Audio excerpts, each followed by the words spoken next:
الرجيم. يا أيها الذين آمنوا شهادة بينكم إذا حضر أحدكم الموت حين الوصية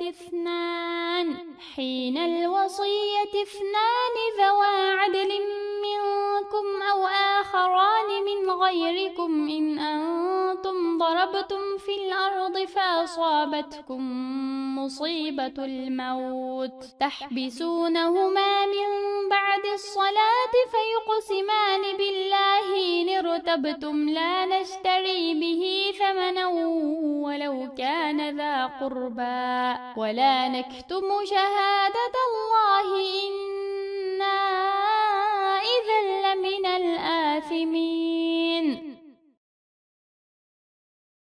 Ey Allahqa, onun payg'ambariga iymon keltirgan va islom shariatiga amal qiladigan kishilar aranglardan biriga o'lim yaqinlashganda vasiyat qilmoqchi bo'lsa, uningga musulmonlardan adolatlik ikki kishi guvoh bo'lsin. Yoki sizlar safarda bo'lib, ajlinglar yetib kelganda ikki musulmon guvohchi topilmasa, musulmon emas kishilardan ikki kishi guvoh bo'lsin.